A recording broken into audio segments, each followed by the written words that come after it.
Alright, so we'll look at the parts for the fuel tank here real quick. I got them laid out here on my table. A few simple parts.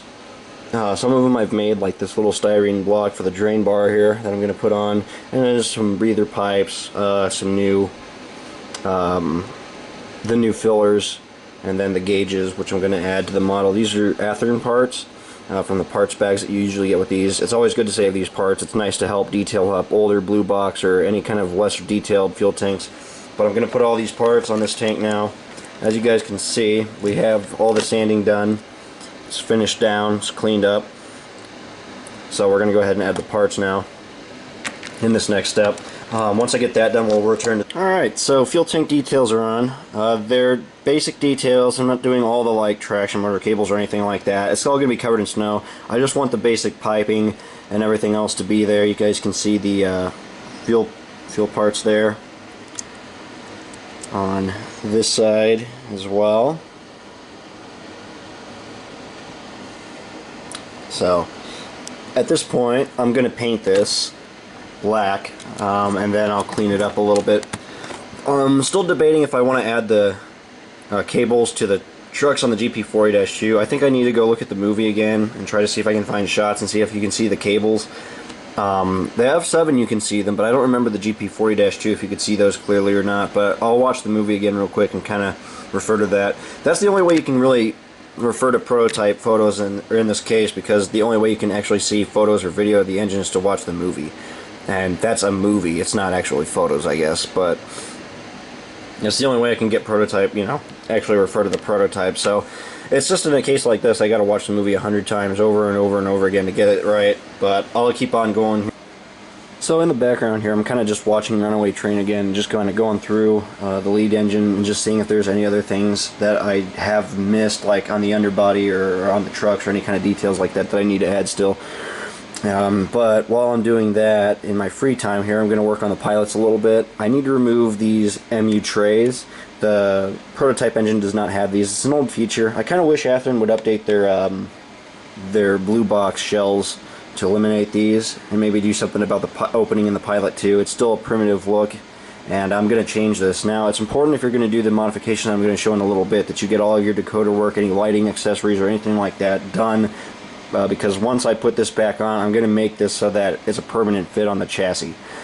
So it's an important thing to make sure that everything's working fine, all your lights work, your engine's running fine, do any kind of work now. But in the meantime, before we get to that, I'll show this step of how I'm going to close this up in a bit. But we need to remove these, and I'm going to use a brand new chisel blade here, X-Acto chisel blade.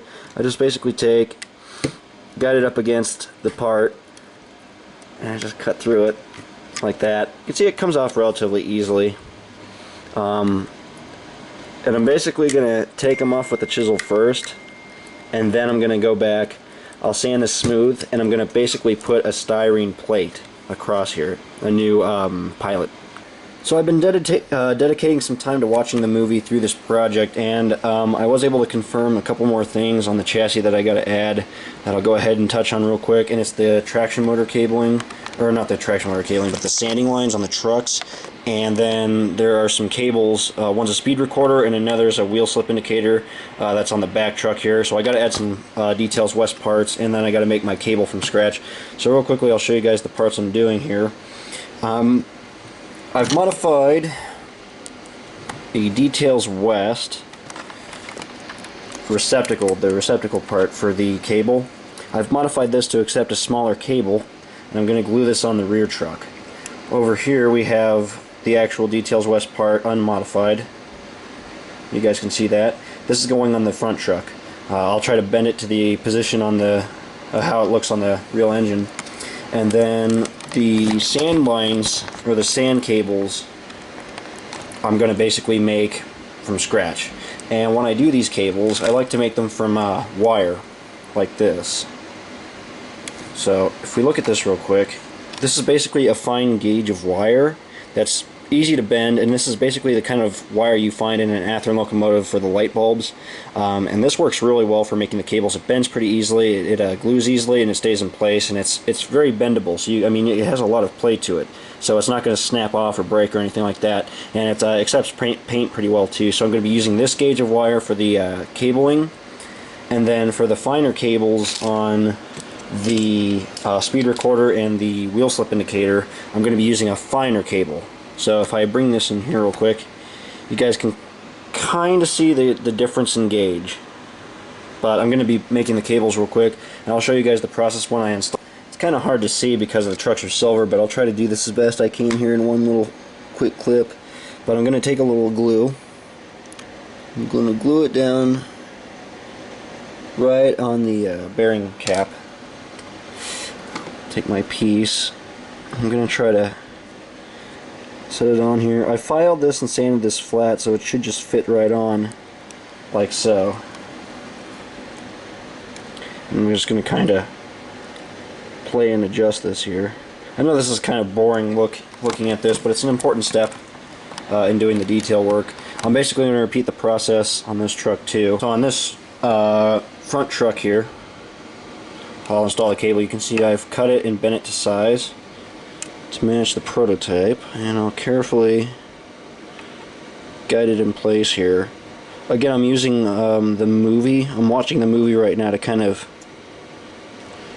get the idea of where all these parts are.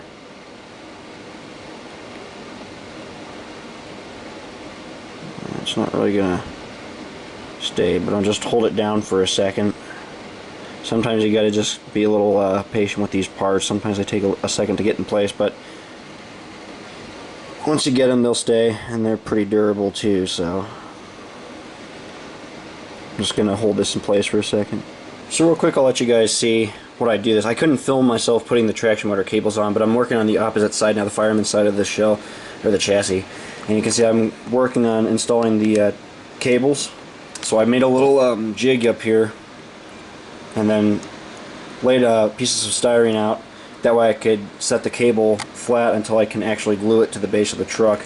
Over here, I'm working on the cab, and it's a good idea if you're going to do stuff like this, where if you're going to do something that's tedious and time consuming as putting cables on a chassis, that you can work on other little things. So right now I'm going to go ahead and work on the cab a little bit. The only detail part I need to add right now is the antenna, firecracker antenna, which I have right here.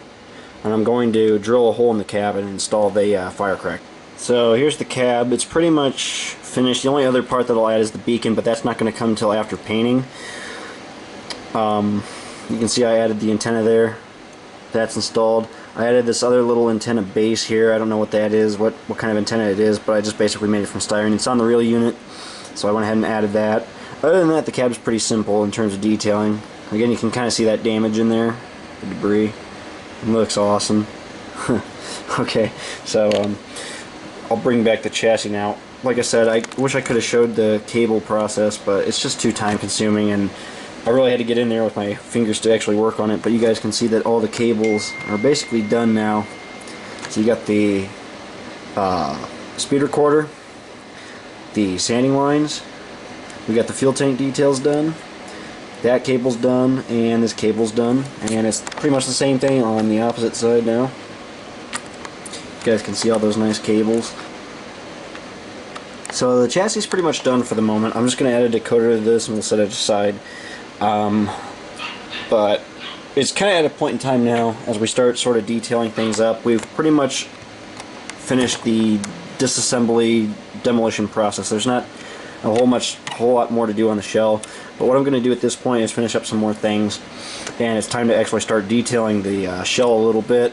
I'll do the pilots in a second. You can see those are all sanded and finished. We'll get to those once I put the shell back on the chassis. So that's why I'm kind of jumping ahead here, but we'll go ahead and start working on some of the roof details a little bit. And firstly, you guys can see this. I'm going to show you guys some things I did. I cleaned up this area here so it's ready for the anti-climber, and then I've drilled a hole in the back here to fit the M3, or not the M3, but the P3 horn stand, which I have right here. This part, this is a brass casting with the stand. It's from another engine I had, but it's a good part, and I can use it. And I didn't know that this horn was on the engine until I actually had seen the movie a couple times, and there's a certain scene in the movie where you're getting an overhead scene. It's where Rankin's trying to get down on the Jeep 40 to catch Manny in the cab, and you can see the horn that it's mounted in the back in between these last two radiator fans. So I'm going to go ahead and install this piece. Again, I've drilled a hole for it to accept the little base. And I'm going to just basically take and put a little glue on the stand. So I'll try to kind of show this real quick. I'm going to attach a small little stand to the horn stand itself. That way it'll guide into this hole, so I'm going to install it real quick with wire. There we go. So I install a little piece of wire to the stand, and now we can go ahead and install it. I'll just guide it into the hole here. Alright, the horn's in place. I'll go ahead and install the hatch here. No science to this. Oops, sorry guys. Just gonna try to center it as carefully as I can. I'm using CA to glue this, by the way. And again, no signs there.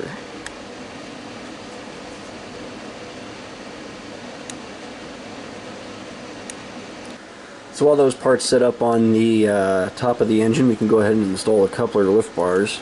As you guys know, I like to make these from scratch out of either steel or brass wire. I've made the correct style of coupler bar for this engine, and I'm going to go ahead and install this. At this point in time, I'm just putting on all the parts that will need to be painted with the model. Stuff like MU cables and air hoses and stuff like that, those will all be put on later. I'm not worried about those right now. How I'm going to mount these, I'm just going to glue them on using the little nubs that are on these blue box shells. And I'll just use that basically as a guide to set the coupler bar down. I'm going to let this set up for a second, and when it dries I'll come back and make the the part that'll extend over the coupler, so it'll be the little bar for the pin, and I'll make that. So at this point I got things mostly as far as I can take them until I get certain parts painted. For example, the cab.